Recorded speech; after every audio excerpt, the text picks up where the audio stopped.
ಚುನಾವಣೆಗೆ ಬಾಗಲಕೋಟೆ ಮತ್ತು ದಾವಣಗೆರೆ ಹೈಕಮಾಂಡ್ ತೀರ್ಮಾನ ಮಾಡ್ತದೆ.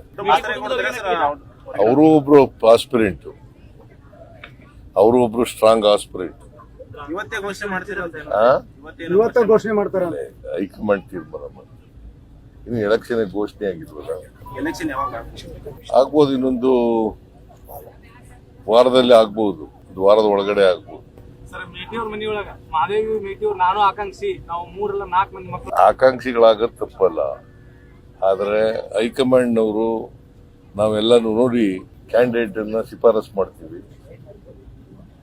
ಅವರು ಹೈಕಮಾಂಡ್ನವರು ಅಂತಿಮವಾಗಿ ತೀರ್ಮಾನ ಮಾಡುತ್ತೆ. ಒಂದೇ ಕುಟುಂಬದಲ್ಲಿ 2-3 ಮಂದಿ ಟಿಕೆಟ್ಗೆ ಕೇಳ್ಕೊಂಡು ಹೊಂಟ್ರೆ ಕೇಳಿ ಒಬ್ಬರಿಗೆ ಕೊಡೋದು ಟಿಕೆಟ್, ಹೈಕಮಾಂಡ್ ಅವರು ಒಬ್ಬರಿಗೆ ತೀರ್ಮಾನ ಮಾಡೋದು.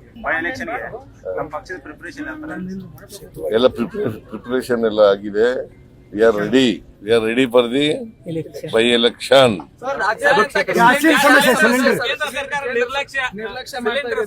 ಕೇಂದ್ರ ಸರ್ಕಾರದ ಜವಾಬ್ದಾರಿ ಅದು, ಕೇಂದ್ರ ಸರ್ಕಾರದ ಜವಾಬ್ದಾರಿ. ಸಿಲಿಂಡರ್ ಕೊಡಬೇಕಾಗಿರೋರು ಯಾರಪ್ಪ? ಸೆಂಟ್ರಲ್ ಅಲ್ವಾ? ಸ್ಟೇಟ್ ಗೌರ್ಮೆಂಟ್ ಅವ್ರು ಕೊಟ್ರೆ ನಾವು ವಿತರಣೆ ಮಾಡ್ತೀವಿ. ನಾವು ಮಾಡಿದೀವಿ ಮೀಟಿಂಗ್, 2 ಮೀಟಿಂಗ್ಗಳು ಮಾಡಿದೀವಿ. ನಮ್ಮ ಫುಡ್ ಮಿನಿಸ್ಟರ್ 2 ಮೀಟಿಂಗ್ ಬರೆದಿದ್ದಾರೆ. ನಾನು ಪತ್ರನೂ ಬರೆದಿದ್ದೀನಿ ಕನ್ಸರ್ನ್ ಮಿನಿಸ್ಟರ್ಗೆ. ಈ ಅಭಾವ ಆಗಬಾರ್ದಾಗ ನೋಡ್ಕೊಳ್ಳಿ ಅಂತ ಪತ್ರ ಬರೆದಿದ್ದೀನಿ. ಈ ಕಡೆ ಹೆಚ್ಚು ಗಮನ ಕೊಡಬೇಕು ಅಂತ ಬರೆದಿದ್ದೀನಿ. So it is the responsibility of the government of India. ಒಳ ಮೀಸಲಾತಿ ಜಾರಿಗೆ ಬರೋದು ನಾನು 27ನೇ ತಾರೀಕಿಗೆ ಮೀಟಿಂಗ್ ಕರೆದಿದ್ದೀವಿ.